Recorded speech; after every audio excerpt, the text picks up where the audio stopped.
मैं आज भी अपने बयान में ना कमिटी ऑफ प्रिविलेजेस के बारे में, ना ऑनरेबल चेयर के बारे में कोई भी बयान दूंगा। मैं सिर्फ रूल, पोजीशन और सच्चाई आपके सामने रखूंगा।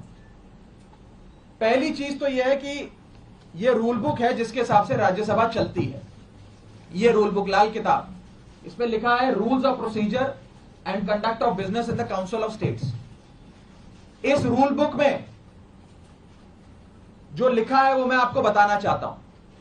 यह रूल बुक कहती है कि किसी भी समिति के, सिलेक्ट कमिटी के गठन के लिए आप नाम प्रस्तावित करते हैं। कोई भी सांसद नाम प्रस्तावित कर सकता है, और जिस मेंबर का नाम प्रपोज किया जाता है, प्रस्तावित किया जाता है, उस मेंबर का ना साइन चाहिए, ना उस मेंबर का सिग्नेचर चाहिए, ना उस मेंबर का रिटन कंसेंट चाहिए।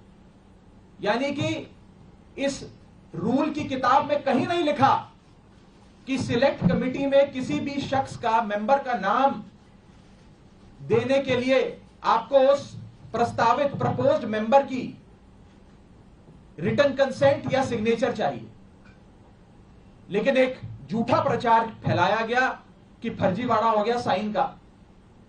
मैं आपको आगे बताना चाहता हूं कि जब भी सिलेक्ट कमिटी के गठन के लिए नाम प्रस्तावित किए जाते हैं तो ना सिग्नेचर लिए जाते हैं, ना सिग्नेचर जमा किए जाते हैं, ना सिग्नेचर की जरूरत होती है।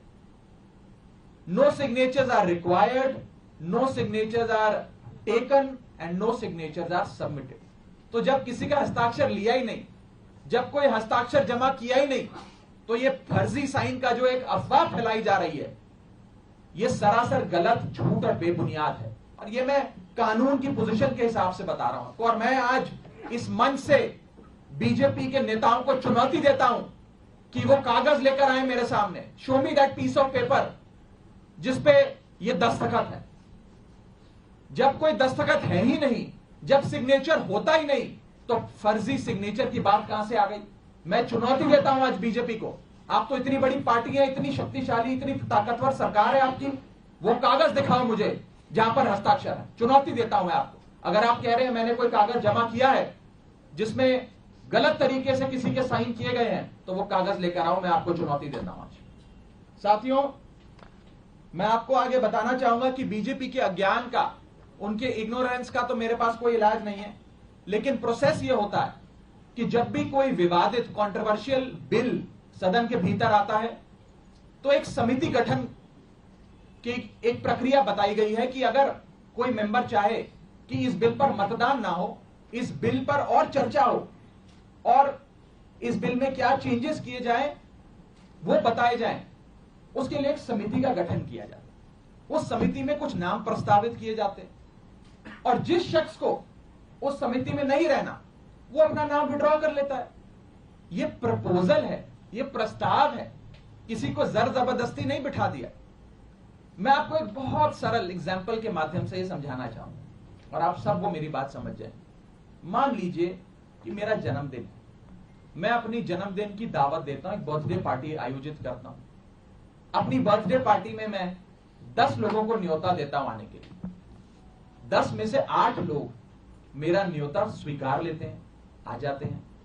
2 लोग मेरा न्योता नहीं स्वीकारते, उल्टा मुझे कहते हैं तुम्हारी हिम्मत कैसे हुई हमें न्योता देने की, तुम कैसे, तुम्हारी हिम्मत कैसे हो गई, मजाल कैसे होगी कि तुमने हमें अपने जन्मदिन का न्योता दे दिया।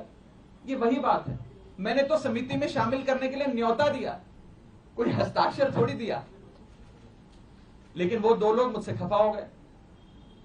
मैं आपको दूसरे तरीके से समझाने का प्रयास करता हूं। आज इस प्रेस कॉन्फ्रेंस में इतने सारे पत्रकार आए हैं, मैंने अपनी पार्टी को 10 पत्रकारों का नाम प्रस्तावित किया कि इन 10 पत्रकारों को आप आज की प्रेस कॉन्फ्रेंस में बुला लीजिएगा, मैं मीडिया से संवाद करना चाहता हूं। 10 में से 8 पत्रकार आ गए, 2 पत्रकार नहीं आए, और जो 2 पत्रकार नहीं आए वो कहते हैं इनकी हिम्मत कैसे हुई हमें न्योता देने का प्रेस कॉन्फ्रेंस का। 2 पत्रकार नाराज हो गए। ये साफ तौर पे इस समस्या का एक सरल सा एग्जाम्पल है। मैं ये बात रखना चाहता हूं कि जो मेरे खिलाफ कंप्लेंट्स दर्ज हुई, जिस मामले को कमिटी ऑफ प्रिविलेजेस को रेफर करा गया, उसका ये पार्लियामेंट्री बुलेटिन है, सरकारी डॉक्यूमेंट है। मैं आज बहुत सबूत लाया हूं दिखाने के लिए आप सबको, ताकि दूध का दूध और पानी का पानी हो जाए। ये पार्लियामेंट्री बुलेटिन है जिसके तहत मेरे खिलाफ जो कंप्लेंट्स आई उसे विशेषाधिकार समिति को विचार के लिए भेजा गया। इस पूरी पार्लियामेंट्री बुलेटिन में कहीं भी फर्जीवाड़ा, फोर्जरी, फोर्ज्ड साइन, सिग्नेचर, हस्ताक्षर, किसी भी शब्द का प्रयोग नहीं किया गया। सिर्फ इतना बोला गया कि इसकी जांच करके बताइए। अगर कोई फोर्जरी होती, कोई फर्जीवाड़ा होता, सिग्नेचर शब्द का प्रयोग तो कम से कम किया गया होता इस पार्लियामेंट्री बुलेटिन में। यह सरकारी दस्तावेज है राज्यसभा सेक्रेटेरिएट का, इसमें भी कहीं जिक्र नहीं किया गया।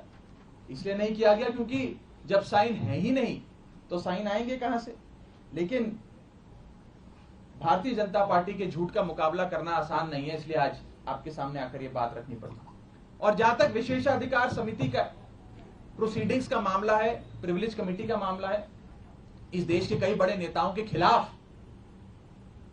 कमिटी ऑफ प्रिविलेजेस ने प्रोसीडिंग्स शुरू करी, कार्रवाइयां करी, जिसमें स्वर्गीय अटल बिहारी वाजपेयी जी हैं, जिसमें स्वर्गीय इंदिरा गांधी जी का नाम आता है, मनमोहन सिंह जी का नाम आता है, मोरारजी देसाई जी का नाम आता है, सुषमा स्वराज जी का नाम आता है, अरुण जेटली जी का नाम आता है। उस श्रेणी के अंदर अगर हमें भी शामिल किया गया तो कोई बात नहीं है, मजबूती से अपना जवाब विशेषाधिकार समिति के सामने, कमेटी ऑफ प्रिविलेजेस के सामने देंगे। मैं शहीद आजम भगत सिंह की धरती से आता हूं और पूरी न्याय की लड़ाई लड़ूंगा, और मेरा विश्वास है कि कमेटी ऑफ प्रिविलेजेस अंत में दूध का दूध और पानी का पानी कर न्याय अवश्य करेगी। यह बात थी कि क्या हुआ। अब मैं आपको संक्षेप में यह बताना चाहता हूं, यह हुआ क्यों, यह विवाद कहां से खड़ा हुआ, यह क्यों इतनी अफवाह फैली। यह इसलिए फैली क्योंकि सोमवार दोपहर को सदन के अंदर आम आदमी पार्टी की ओर से मैंने पूरी मजबूती से दिल्ली के अध्यादेश पर अपना वक्तव्य दिया, और उसके ठीक 6 घंटे बाद मेरे खिलाफ बीजेपी ने यह आरोप लगाने शुरू कर दिए। इनको दिक्कत यह नहीं है कि मैंने नाम प्रस्तावित करे, इनको प्रॉब्लम यह नहीं है कि मैंने किसी कमेटी के गठन के लिए कुछ एमपीज के नाम दे दिए। इन्हें दिक्कत यह है कि एक 34 साल के युवा ने हमें खड़े होकर ललकारा कैसे, एक युवा ने हमसे मजबूती से सवाल कैसे पूछे, और कैसे इस सुपारी जितनी पार्टी, जैसा कि गृह मंत्री जी कहते हैं, इस सुपारी जितनी पार्टी के एक युवा सांसद ने दुनिया की सबसे बड़ी पार्टी के सबसे बड़े नेताओं से देश के सबसे बड़े सदन में खड़े होकर सवाल कैसे पूछे। इन्हें दर्द इस बात का है।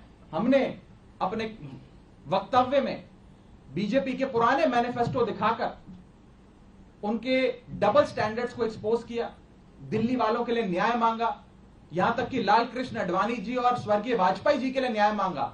यह दर्द शायद बीजेपी को सता रहा है, जिसके चलते आज वो मेरे खिलाफ कंप्लेंट्स कर रहे हैं। ये लोग मेरे पीछे पड़ गए, बीजेपी पूरी तरीके से मेरे पीछे है। मैं आपको बताना चाहूंगा कि इस हफ्ते के ये दूसरा नोटिस कमिटी ऑफ प्रिविलेजेस का मुझे आया है। It is the second time कि मुझे किसी विषय में कमिटी ऑफ प्रिविलेजेस ने नोटिस दिया हो एक ही हफ्ते में। शायद ही इतिहास में कभी आज से पहले ऐसा हुआ। और मैं ये बताना चाहता हूं कि आज के समय हर संभव प्रयास किया जा रहा है कि विपक्ष की आवाज को दबाया जाए। जैसे राहुल गांधी जी की मेंबरशिप छीन ली, हमारे 2 सांसद संजय सिंह जी, सुशील कुमार रिंकू जी, दोनों को सस्पेंड कर दिया, लीडर ऑफ ऑपोजिशन का माइक ऑफ किया जाता है। अगर कोई विपक्ष का साथी खड़े होकर अपनी बात रखता है तो सदन के अंदर खड़े मंत्री उन्हें धमकी देते हैं कि तुम्हारे घर इन्फोर्समेंट डायरेक्टरेट आ जाएगी, सीबीआई आ जाएगी, बैठ जाओ चुप करके।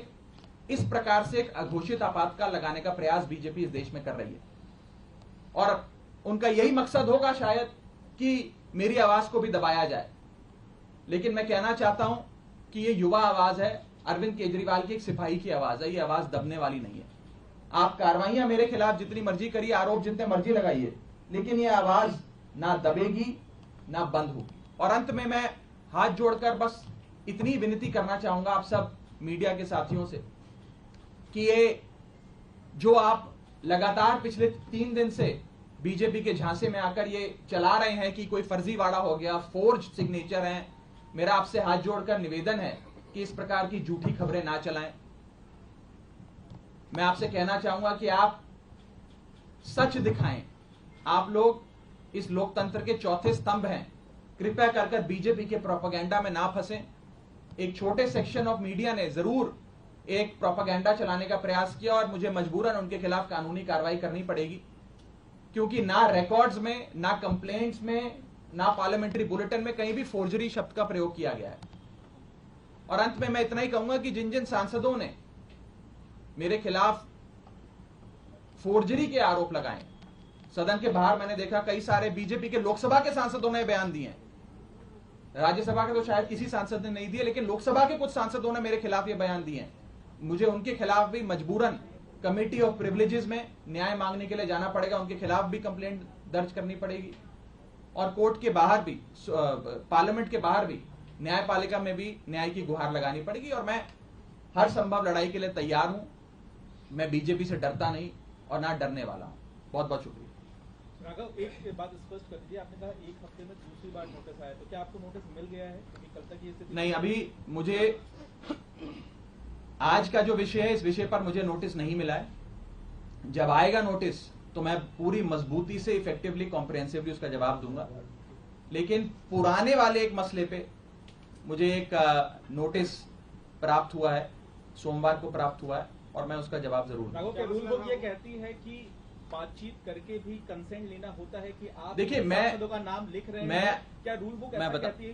मैं इतना बस कहना चाहूंगा कि क्योंकि अब ये मामला विशेषाधिकार समिति के विचाराधीन है, इसकी निटी ग्रिटीज में जाकर किससे क्या बात हुई, किसने क्या कहा, मैं उस पर बिल्कुल कोई टिप्पणी नहीं करना चाहूंगा, क्योंकि ये उचित नहीं होता है। मैंने अपनी बात रखनी थी, आज मुझे मजबूरन, क्योंकि मेरी छवि खराब करने के लिए, एज अ पार्लियामेंटेरियन, मेरी गुडविल, मेरी क्रेडिबिलिटी खराब करने के लिए एक प्रोपेगेंडा जो बीजेपी ने चलाया है, उसका जवाब देने के लिए आज मुझे सामने आना पड़ा, ताकि दूध का दूध और पानी का पानी हो जाए। और मैं खुली चुनौती देता हूं।